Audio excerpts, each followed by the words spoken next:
Irmãos, pastor Joelson, convidado pela igreja, convidado por mim, para trazer a mensagem nessa manhã.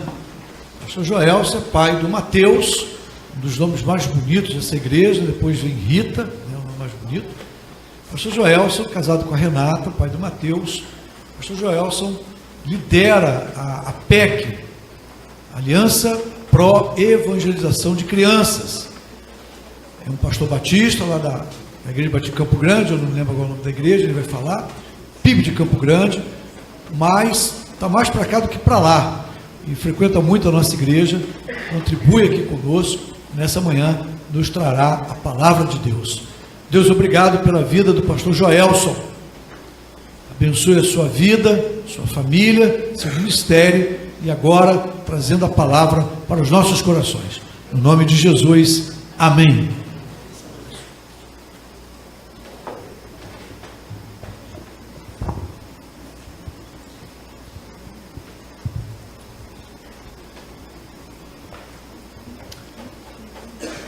O livro de Gênesis, capítulo 12, compartilha a história de um homem muito especial para todos nós.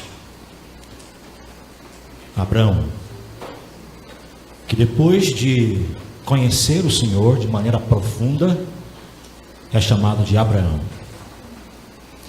O propósito de Deus para esse homem era fazer de Abraão uma grande nação. E o propósito dessa grande nação de Deus era que outras nações conhecessem o Senhor. Abraão gera seu filho Isaque, Isaque Jacó e toda a nação de Israel. Deus prometeu para Israel dar a eles uma terra que manava leite e mel, uma terra abençoada pelo Senhor. Mas o propósito não era só Israel viver numa terra abençoada, que manava leite e mel. O propósito de Deus é que Israel fosse sinal do Senhor, numa terra onde muitas nações adoravam a outros deuses. O propósito de Deus era que a nação de Israel fosse luz, fosse esperança às nações que viviam sem esperança, que viviam na escuridão do pecado. Mas todos nós conhecemos bem a história de Israel e percebemos o quão esse povo teve dificuldade de entender o propósito que Deus tinha para a sua vida. Muitas vezes esta nação acreditou que as bênçãos de Deus, o conhecimento de Deus, o relacionamento com Deus pertencia somente a eles, como nação do Senhor. E a Bíblia conta a história de um homem que exemplificou essa incompreensão do propósito de Deus em levantar uma nação santa para ser luz e esperança para as nações. O nome desse homem é Jonas. Por isso eu peço que você abra a sua Bíblia no livro do profeta Jonas,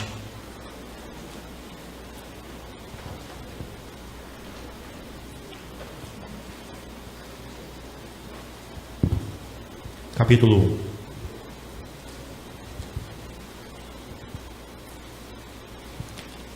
Livro do profeta Jonas, capítulo 1.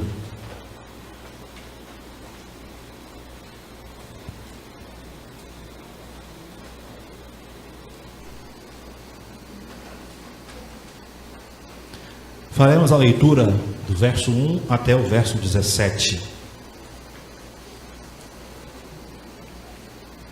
Jonas, capítulo 1, do verso 1 ao verso 17.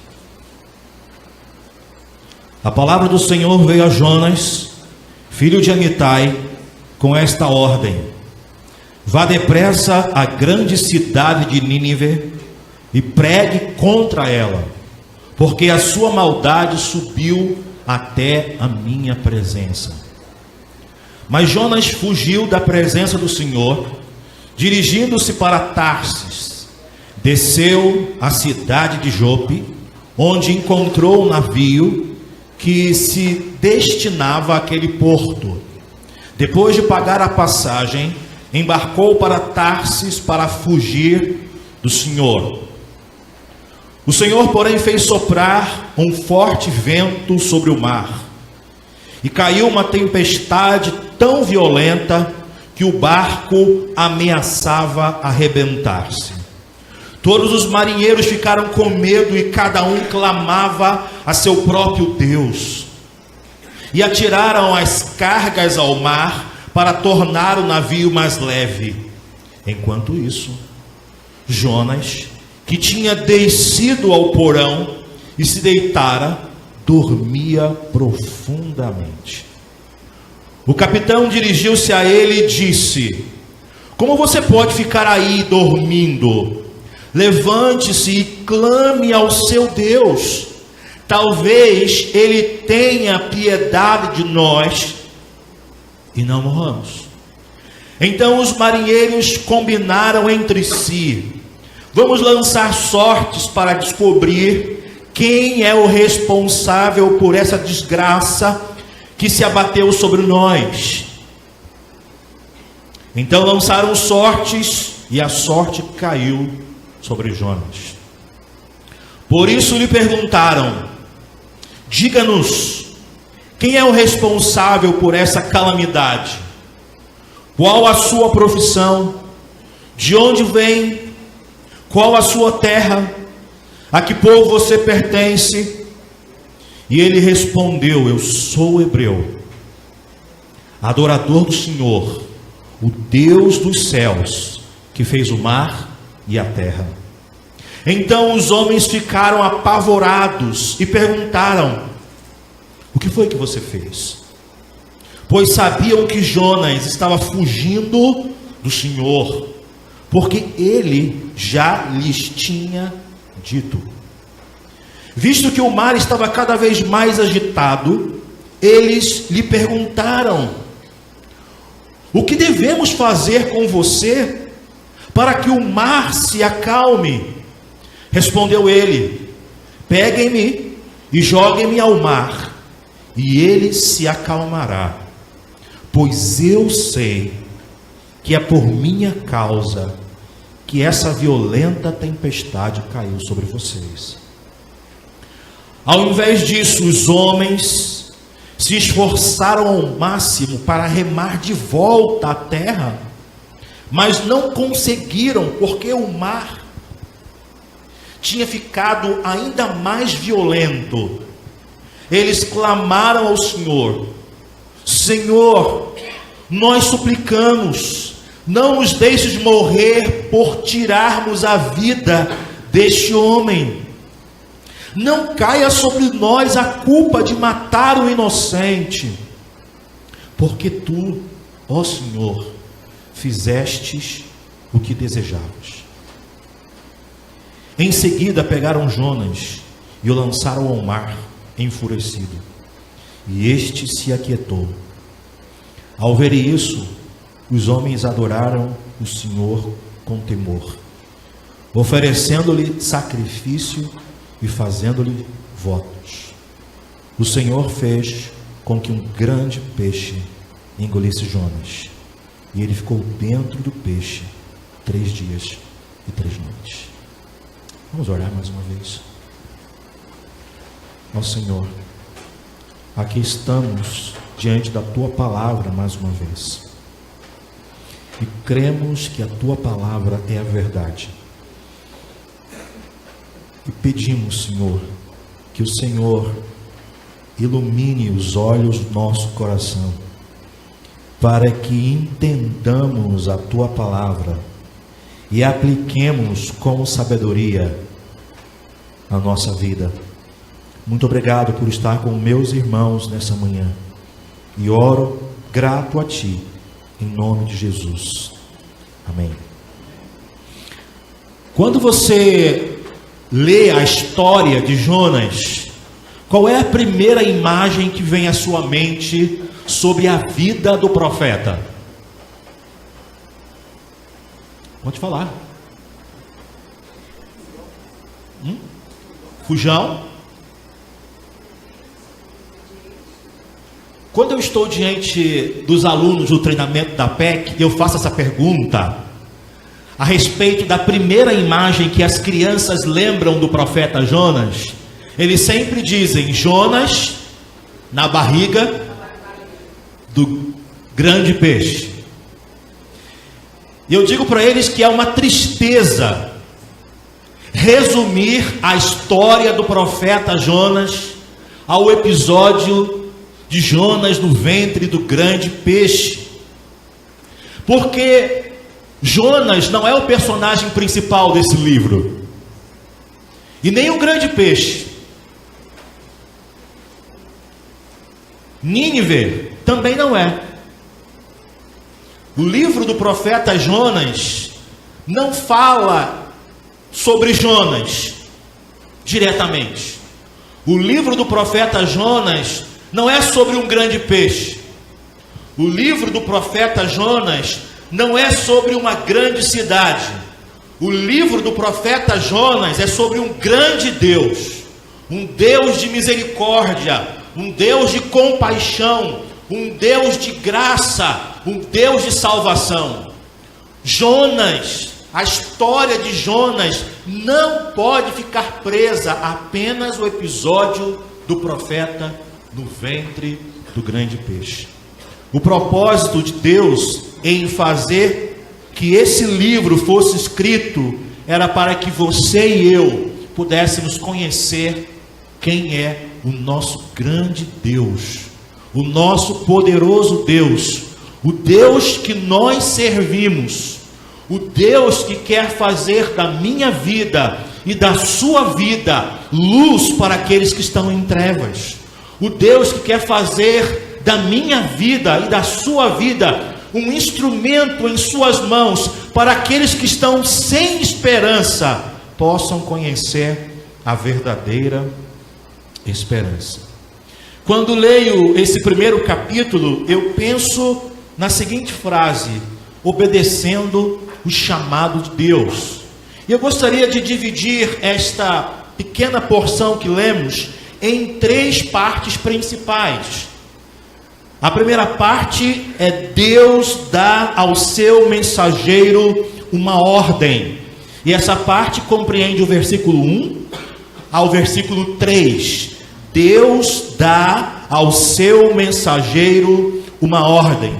Perceba que o primeiro versículo do capítulo 1 começa com a expressão: a palavra do Senhor veio a Jonas. A palavra do Senhor veio a Jonas.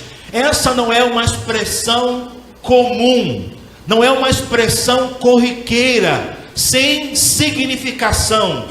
Essa é uma expressão que marca a convocação de Deus ao seu profeta para realizar uma obra específica. Quando você lê os livros dos profetas do Antigo Testamento, sempre você vai encontrar essa expressão aparecendo: a palavra do Senhor veio ao profeta, a palavra do Senhor veio ao profeta. Então essa não é uma frase que marca apenas uma expressão normal, mas que marca Deus agindo, Deus se apresentando ao seu profeta e o convocando para uma missão especial. O texto não diz para nós de que forma Deus se apresentou ao profeta. O texto não diz se Deus falou com Jonas diretamente, se Deus falou através de sonhos, se Deus falou através de visões, mas isso não importa. O que importa é que Deus se apresenta ao seu profeta, fala com ele e dá a ele uma missão especial, uma missão específica. Deus convoca o seu profeta, o seu servo. Mas quem foi Jonas? O próprio texto diz. Leiam para mim quem foi Jonas. Jonas era filho de Amitai. Quando nós estamos preparando lições para as crianças, nós nos aproximamos do texto bíblico com um coração curioso de criança. E fazemos algumas perguntas ao texto bíblico para descobrirmos informações importantíssimas que vão enriquecer quando apresentarmos a lição às crianças. Então, eu fiz a primeira pergunta ao texto: o que significava o nome Jonas? Jonas vem do hebraico que significa pombo. É interessante que o nome de Jonas signifique pombo, porque os pombos na antiguidade eram usados como mensageiros. Jonas foi um mensageiro que Deus levantou para cumprir um propósito especial. E não apenas Jonas foi chamado para ser um mensageiro. Você e eu fomos levantados por Deus graciosamente para sermos mensageiros onde nós estivermos. Deus chamou você e chamou a mim para sermos mensageiros de uma esperança que muitas pessoas não têm. Jonas, ele era filho de Amitai. Aí eu fiz a segunda pergunta: o que significava o nome Amitai? Amitai significa verdadeiro e leal.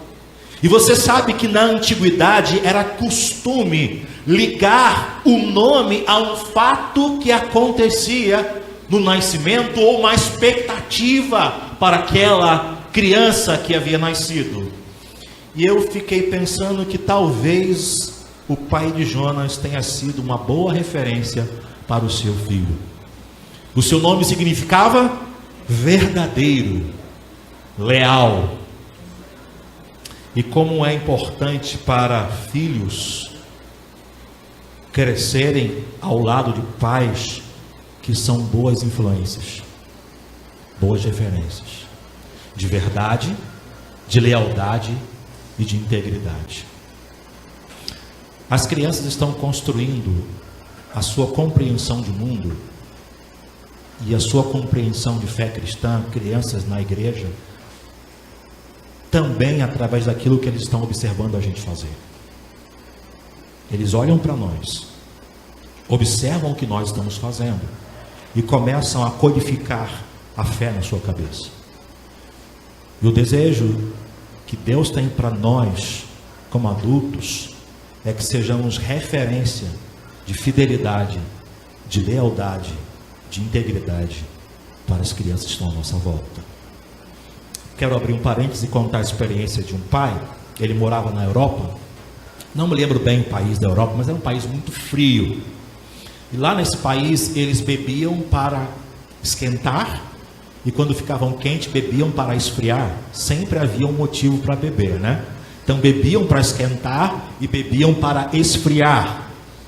E ele queria muito tomar alguma coisa forte para esquentar. Só que o filho estava acordado e ele não queria que o filho soubesse onde ele iria. Então ele levou o filho ao quarto, contou uma história para o filho, fez o filho dormir. E depois que o filho adormeceu, ele saiu na pontinha dos pés, atravessou a sala, abriu a porta. Tinha um bar na frente de sua casa. Ele atravessou a rua e foi ao bar. E satisfeito, pediu a sua bebida para esquentar. E quando ele terminou de beber, a surpresa que ele recebeu foi encontrar o filho ao lado dele. Ele disse: o que você está fazendo aqui? Como você chegou até mim? E o filho olhou para ele e disse: pai, foi fácil. Apenas segui suas pegadas na neve. Se os nossos filhos seguissem as nossas pegadas, onde eles estariam? Que tipo de vida eles teriam? Se as nossas crianças, sabe, as crianças que vieram aqui à frente, elas estão olhando para nós. Nós somos referência de fé cristã, de temor, de integridade e de verdade. Eles estão olhando para nós, estão copiando a nossa vida. O pai de Jonas era conhecido como verdadeiro, como leal. Jonas, ele já era profeta. Jonas não tornou-se profeta quando foi mandado por Deus a Nínive. Jonas já era profeta. Ele desempenhou o seu ministério como profeta às 10 tribos do Reino do Norte, mais ou menos no 8º século antes de Cristo, durante o reinado de Jeroboão II. Você pode conferir essa história em segundo livro dos Reis, capítulo 14, versículo 23 a 27. Jonas era profeta de Deus no Reino do Norte durante o período de Jeroboão II. Esse rei, ele administrou o Reino do Norte num período de prosperidade financeira, material, de aparentemente paz. Mas espiritualmente falando, a nação de Israel estava afastada do Senhor. Flertavam com a idolatria, com o culto a outros deuses. Deus levantou o profeta para ser sua voz, a sua terra, que precisava voltar-se para o Senhor e ser a nação que Deus queria que Israel fosse. Mas enquanto Jonas estava lá desempenhando o seu ministério na sua terra, no meio dos seus parentes, Deus se apresenta a Jonas, o seu mensageiro, e diz: Jonas, vá depressa. Vá depressa. A ideia é de algo que é urgente, que não pode ser atrasado. Jonas, dispõe-te, levanta-te, vá depressa, é urgente, e pregue contra a cidade. Qual cidade? Nínive. Nínive era a capital do reino da Assíria. Os assírios eram inimigos históricos de Israel.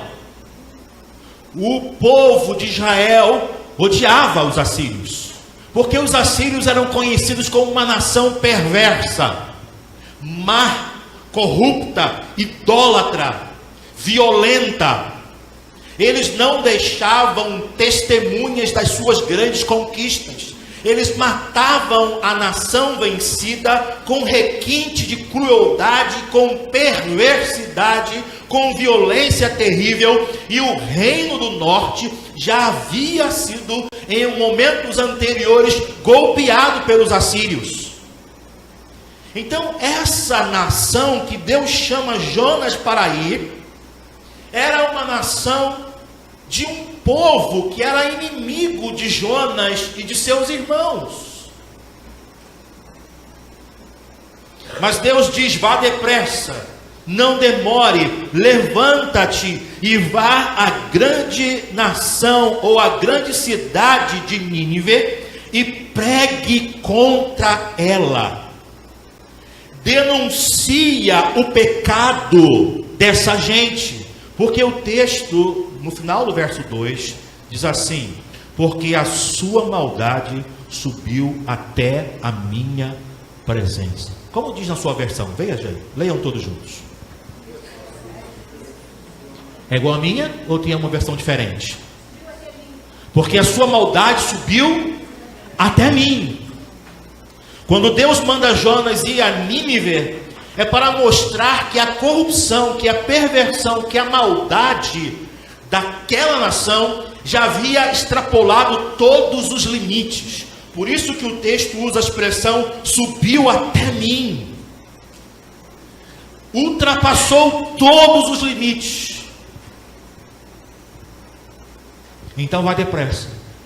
Pregue contra ela. Denuncia o pecado. Mostra a corrupção, a perversão. Mas por trás disso havia também a oportunidade de arrependimento. Deus levanta o seu profeta para falar a uma nação inimiga, não apenas para denunciar o pecado, mas para dar àquela nação a oportunidade de se arrepender. Deus dá o seu mensageiro uma ordem. Ele deveria ir a Nínive. Nínive ficava mais ou menos 800 quilômetros de onde Jonas estava. Para a gente entender mais ou menos uma ida daqui a São Paulo e voltar, no norte, acima de onde ele estava. E aí nós encontramos a segunda parte da nossa reflexão, a partir do verso 3. Jonas se dispôs, sim? Jonas se levantou? Se dispôs? Sim, ele se levantou. Mas o que ele fez? Para fugir, para desobedecer. Deus deu uma ordem clara ao seu mensageiro. Deus chamou o seu mensageiro com um propósito específico. Sai do meio da sua terra, de onde você está desempenhando o seu ministério, e vai para Nínive. Seus inimigos históricos, violentos, denunciam o pecado deles, mas eles terão uma oportunidade de se arrepender. Mas Jonas foge da presença do Senhor. Jonas se levanta, Jonas se dispõe, mas não para obedecer o Senhor, mas para desobedecer o Senhor. É interessante que nesse livro todo mundo obedece a Deus. O vento obedece a Deus, o mar obedece a Deus, os ninivitas obedecem a Deus, os marinheiros obedecem a Deus, o peixe obedece a Deus, a árvore obedece a Deus, o bicho obedece a Deus, menos o crente. Não é interessante isso? Que todo mundo obedece a Deus, menos o profeta. E ele então se dispõe, ele se levanta, mas não para obedecer a Deus. E você vai perceber que essa expressão fugir da presença do Senhor aparece no início do versículo 3, aparece no final do versículo 3 e aparece no final do versículo 10. Jonas se levanta com o propósito de fugir da presença de Deus. E essa expressão aparece 3 vezes para marcar o desejo do profeta em não obedecer o Senhor. É como uma criança que diz para o pai: eu não quero te obedecer e não vou obedecer. Jonas está dizendo que ele não quer se submeter à ordem, o chamado que Deus havia dado para ele. Senhor, eu não quero te obedecer. É algo voluntário, uma decisão do coração que ele toma. Não quero te obedecer, e para não te obedecer, eu quero fugir da tua presença. É interessante que essa expressão fugir da presença do Senhor é a mesma expressão que aparece em Gênesis capítulo 3, quando Adão e Eva percebem que o Senhor se aproxima e eles se escondem da presença do Senhor. É a mesma coisa que o pai, quando os filhos estão aprontando e ele chama o nome dos filhos, é perna para quem te quer, ou cada um se esconde num local. Lá em casa nós somos 7 filhos, imagine 7 filhos, numa escadinha. Ninguém tinha nome de profeta, mas todo mundo era agitado. Quando o papai e mamãe chamavam, era perna para quem te quero, faltava local para se esconder em casa, porque a casa era pequena. Mas queríamos nos esconder da presença do pai, porque sabíamos que estavam fazendo uma coisa errada. Quando Adão e Eva escutam que o Senhor se aproxima, eles fogem, tentam se esconder da presença do Senhor. É a mesma coisa que o profeta está querendo fazer. Então ele diz: Senhor, eu não quero ir para Nínive. Ele desce e vai até que cidade portuária? Ele vai para Jope. Era uma cidade que tinha um porto que levava navios por todo o Mediterrâneo. E lá Jonas encontra um navio cargueiro. um navio fenício, de marinheiros que conheciam muito bem a arte da navegação. Ele paga a sua passagem e embarca na sua viagem, e o texto bíblico diz que Jonas queria ir em direção à cidade de Tarsis. Tarsis ficava do outro lado, no sul da Espanha. O Senhor mandou ele ir para Nínive. Ele disse: Senhor, eu não quero te obedecer, por isso eu vou fugir da tua presença e vou para o lugar mais longe que eu puder, para o sul da Espanha. Mas é interessante que Salmo 139 fala para a gente que é impossível fugirmos da presença do Senhor. Para onde irei? Se subir ao céu, se fizer a minha cama, se tomar as asas da aurora. Lembra-se? Salmo 139 diz que é impossível alguém fugir da presença do Senhor. Mas você percebe que um profeta de Deus, que deveria conhecer em profundidade quem era o seu Deus, acreditava que era possível fugir da sua presença. Meus irmãos, é impossível fugir de Deus. Nós podemos fugir de qualquer pessoa, nós podemos nos esconder de qualquer pessoa, mas não podemos nos esconder de Deus. Não podemos fugir da presença do Senhor. Onde você e eu estivermos, o Senhor Deus lá estará. E o meu desejo sincero é que onde Deus estiver com você, isso seja realmente prazeroso ao coração do nosso Deus. Que Ele encontre você, onde você estiver, fazendo aquilo que traga glória para o seu nome, louvor para o seu nome. Ele foge da presença do Senhor. Aí começa a segunda parte, quando Deus age para tratar a vida do seu profeta. Primeira parte, Deus chama o seu profeta. Segunda parte, Deus age para tratar a vida do seu profeta. Deus sabia que Jonas precisava ter questões trabalhadas dentro do seu coração, porque Jonas não queria ir para Nínive. Não era porque Nínive era distante, porque daria muito trabalho. Jonas queria ir para Nínive. Jonas não queria ir para Nínive porque Jonas queria que aquela raça de gente morresse. Jonas odiava os ninivitas. Era uma mágoa, um ressentimento histórico no seu coração. Mas como o Senhor vai me mandar para essa cidade, denunciar o pecado delas e dar a elas a oportunidade de se arrepender. Jonas tinha mágoa, Jonas tinha ressentimento, Jonas queria revide, Jonas queria a destruição dos seus inimigos. Isso mostra para a gente como a mágoa e o ressentimento é nocivo para nós, é destrutivo. E você sabe que é exatamente isso, porque no capítulo 4, quando Jonas vê o povo se arrepender e Deus não destruir os ninivitas, ele diz assim: eu sabia que isso ia acontecer, por isso eu não queria ir, porque eu sabia que o Senhor era um Deus compassivo, o Senhor era um Deus misericordioso, eu sabia, por isso que eu não queria ir. Ele não queria ir porque ele queria que aquelas pessoas fossem destruídas. Ele não queria que aquelas pessoas recebessem perdão, misericórdia, compaixão.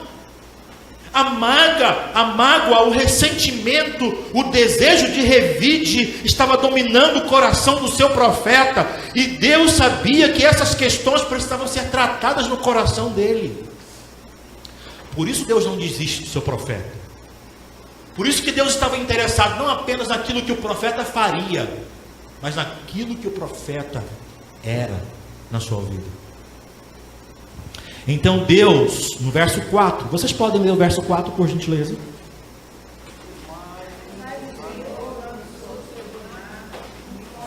Podem ler todos juntos, eu sei que as versões são diferentes, mas vamos ler juntos.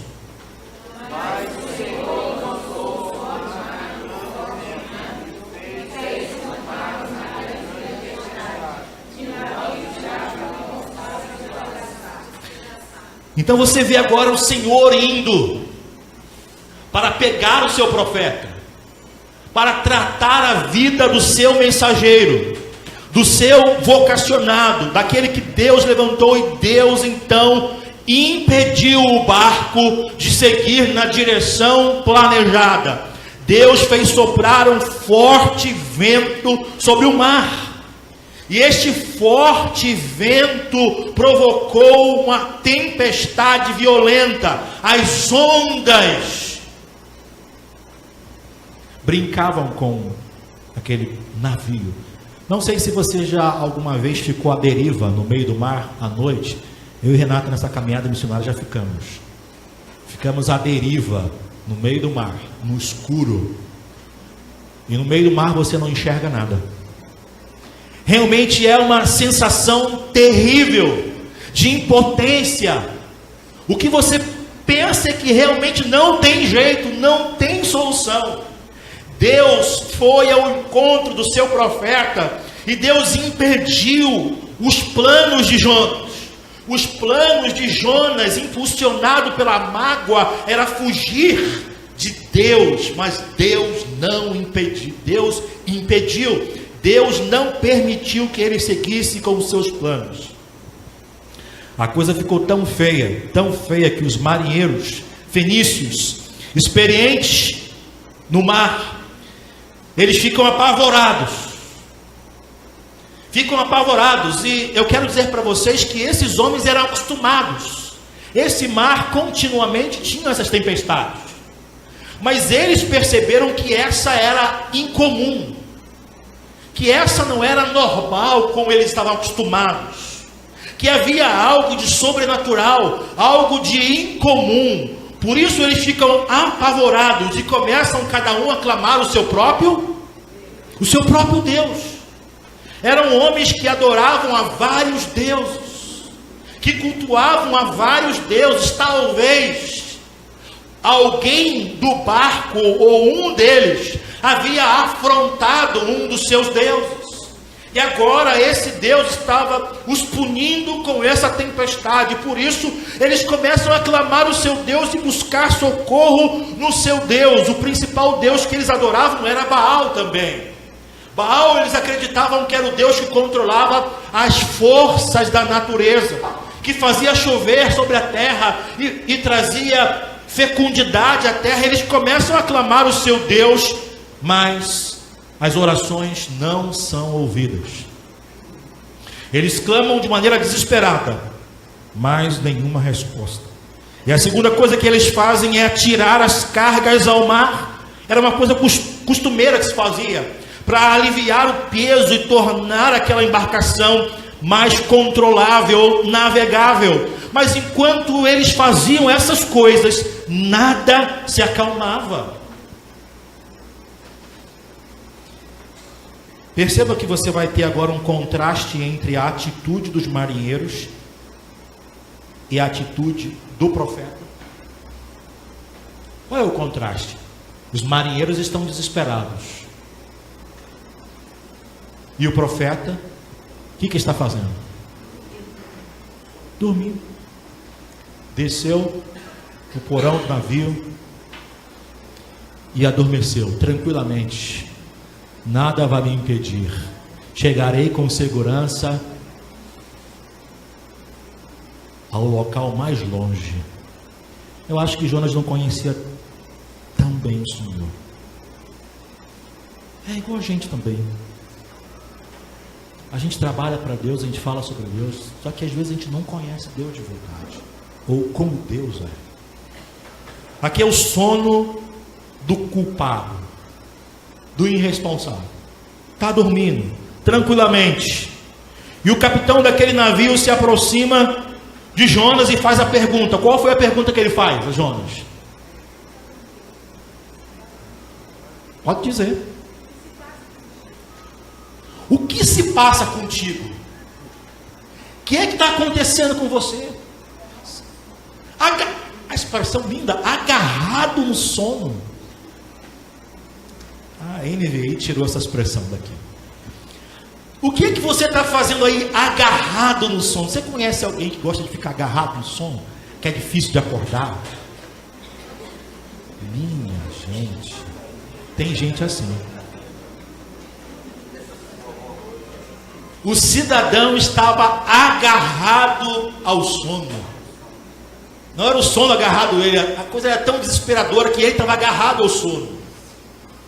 E ele não acordou mesmo em meio a uma tempestade, a uma tormenta. Ele não acorda. Então o capitão diz: o que você está fazendo aí? Levanta e clame ao seu Deus, porque já clamamos aos nossos deuses e eles não responderam absolutamente nada. Eles estão completamente quietos. Já buscamos socorro, já buscamos ajuda e eles não responderam. Talvez esses deuses não sejam deuses de verdade. Jonas orou. Veja para o texto. Ele ora. Ele ora. Não, o texto não diz que Jonas ora. Diz? Não. Ele não ora. O texto não diz que Jonas ora. E o marinheiro continuou a dizer: talvez ele tenha piedade de nós, e nós não morramos, mas o profeta, o culpado, o fugitivo, não ora. Tem uma canção que nós cantamos com as crianças que diz assim: com Cristo no barco tudo vai muito bem, vai muito bem, vai muito bem. Com Cristo no barco tudo vai muito bem, e passa o temporal. Mas com Jonas é assim? Com Jonas seria assim: com Jonas no barco tudo vai muito mal, vai muito mal, vai. Não seria assim? Com Jonas do barco tudo vai muito mal. E eles chegam à conclusão que precisam descobrir de quem era a culpa. E eles usam uma ferramenta da antiguidade para descobrir a vontade dos deuses. Vamos lançar a sorte aqui. Vamos lançar a sorte. E vamos ver de quem é a culpa. E quando eles lançam a sorte, o que acontece? A sorte caiu sobre Jonas. Isso foi o acaso? Deus inclinou a sorte para revelar o profeta. Então você precisa entender que o livro de Jonas não é sobre Jonas. O livro de Jonas é sobre Deus. Um Deus que tem controle sobre as forças da natureza, sobre as grandes coisas da vida, mas um Deus que também tem um controle nas pequenas coisas. E a sorte cai sobre o profeta Fujão.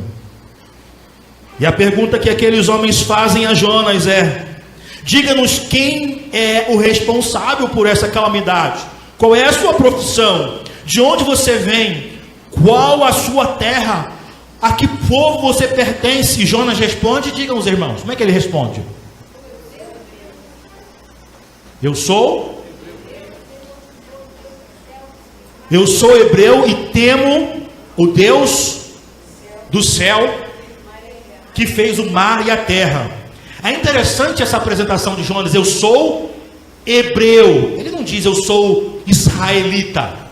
Ele diz eu sou hebreu, porque essa era a maneira que os povos vizinhos se referiam ao povo de Israel. Eles são hebreus. Então Jonas diz: eu sou parte daquele povo que vocês conhecem muito bem a história. Eu sou hebreu e adoro a quem? Eu adoro ao Senhor que fez o céu, não, que fez o mar e a terra. Eu achei interessante como Jonas poderia dizer que adorava a Deus se ele estava francamente desobedecendo a Deus. Isso foi uma coisa que eu fiquei pensando. Como é que o profeta diz que adora a Deus, que cultua a Deus, se ele está aqui voluntariamente numa atitude de desobediência a Deus? É algo estranho. Como pode alguém dizer que adora a Deus, que serve a Deus, que cultua a Deus, se na sua prática diária desobedece o Senhor? Queridos irmãos, às vezes nós fazemos a mesma coisa. Às vezes nós cultuamos a Deus. Às vezes dizemos que adoramos a Deus. Em algumas questões da nossa vida, nós desobedecemos ao Senhor. Eu quero dizer para você que o propósito que Deus tinha para Jonas é o mesmo propósito que Ele tinha para nós. Ainda hoje existem nações que estão em trevas, na escuridão do pecado. Que o pecado está ultrapassando todos os limites. E Deus está dizendo para nós que nós devemos ir e anunciar. Devemos pregar. E Ele diz: eu adoro o Senhor, que fez o mar e a... Se você ler o Antigo Testamento, o costume era dizer que fez a terra e que fez o mar. Mas Jonas diz: eu adoro o Senhor. Vocês acham que Baal, que o Deus de vocês, é que controla o mar? Mas eu quero dizer para vocês que o meu Deus, o Deus que eu adoro, é o Deus que fez o mar. E uma outra coisa interessante que eu pensei: se Jonas sabia que Deus havia feito o mar, por que ele escolheu o mar para fugir de Deus? Se o meu Deus fez o mar, por que ele escolhe o mar para fugir de Deus? Ele fez o mar e fez a terra.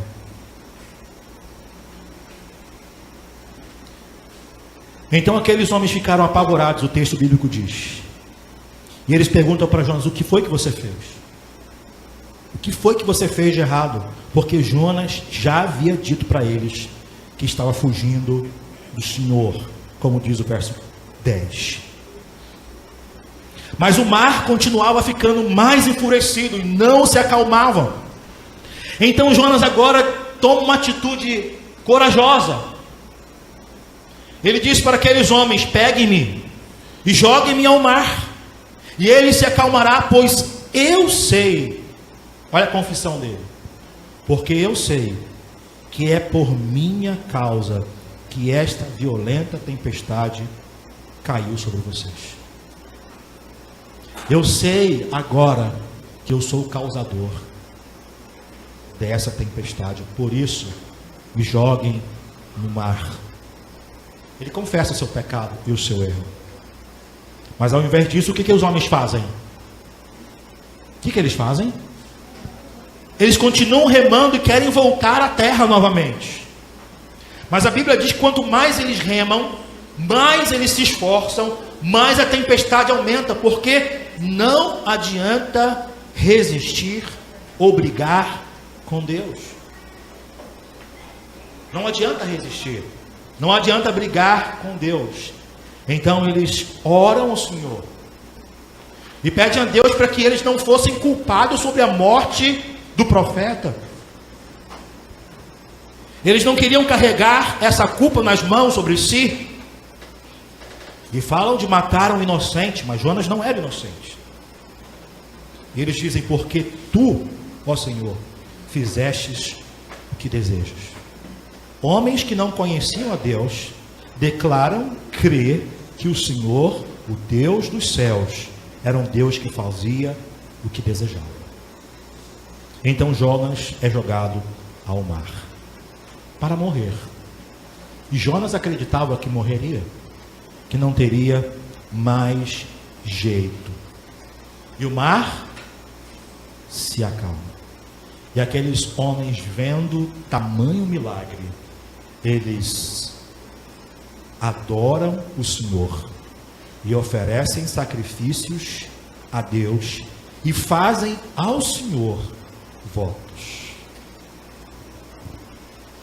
E a última parte é o verso 17. Primeira parte, Deus deu uma ordem ao seu mensageiro. Segunda parte, Deus trabalha por meio de todas as circunstâncias para tratar a vida do seu mensageiro.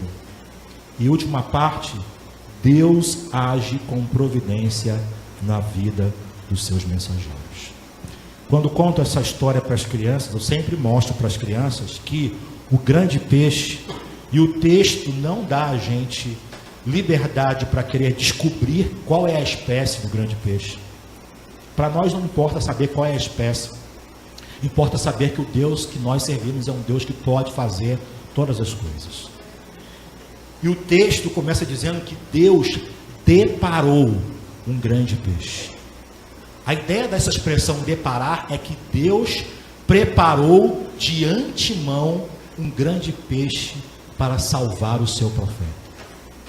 Então eu digo para as crianças que o grande peixe engolindo o profeta não é juízo de Deus sobre o profeta, mas salvação, misericórdia e graça de Deus a um homem que voluntariamente resolve desobedecer o Senhor, mas que mesmo assim acha graça e acha misericórdia. A mesma graça e misericórdia que Deus queria para aquela nação inimiga, Deus exerceu sobre a vida do seu profeta. E termino compartilhando algumas aplicações para a nossa vida. Eu quero dizer para vocês, meus queridos irmãos, que o Deus que nós servimos é o Senhor de toda a criação. Ele é Deus de todos os povos e Ele requer adoração de todas as nações. É isso que diz no Salmo 117. Por isso Deus salvou você.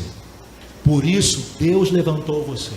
Por isso Deus tem preservado a sua vida, para que você seja um canal onde você estiver, para que outras pessoas que não conhecem o Senhor possam conhecê-lo.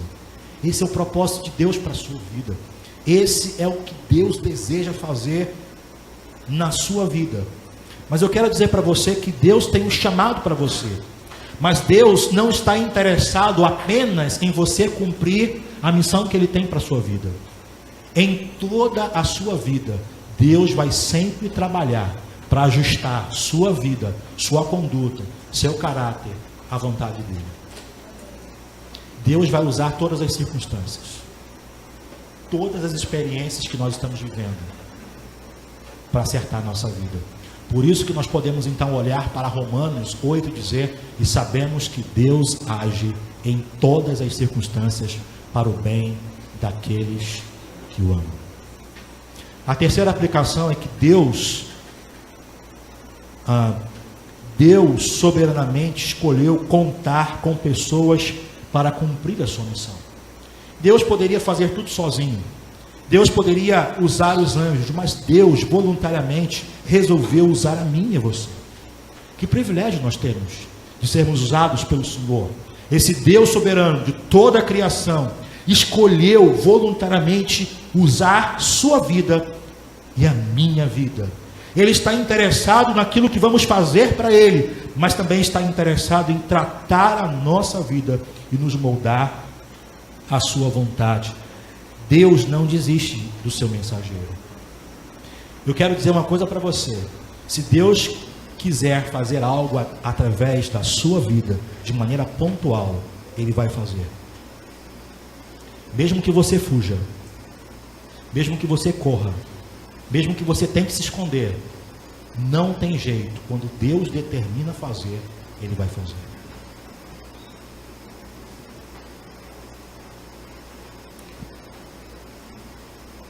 Deus, Ele age com providência para salvar o seu mensageiro, porque Deus jamais abandona os seus.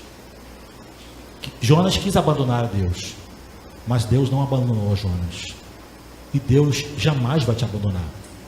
Na sua missão de ser esperança para as nações, que começa na sua casa, na sua rua, Deus sempre vai estar com você. Ele jamais vai te abandonar. Ele jamais vai te deixar. Deus levantou um homem. Esse homem desobedeceu ao Senhor, mas Deus tinha um propósito, Deus tinha um plano, e Deus fez isso acontecer. O meu desejo é que você aja de maneira diferente de Jonas, que você seja obediente, que você seja submisso e que você siga a vocação que Deus deu para a sua vida. Ser esperança a todas as nações. Vamos orar? Obrigado, Senhor, porque o Senhor permitiu que essa história ficasse registrada na sua palavra, para nossa instrução e para nossa educação na justiça. Sabemos que o Senhor tem um chamado para cada um de nós: ser esperança, ser luz no meio de todos aqueles que estão nas trevas da desesperança. Nos dê um coração obediente, submisso. Trabalhe nossa vida, nos moldando a sermos aquilo que o Senhor deseja que sejamos. E sempre renove no nosso coração a certeza de que não importa onde nós estivermos ou da forma como nós estejamos vivendo, o Senhor sempre estará conosco, sempre agindo com providência para nos socorrer, para nos ajudar no cumprimento da nossa missão. Muito obrigado, em nome de Jesus. Amém.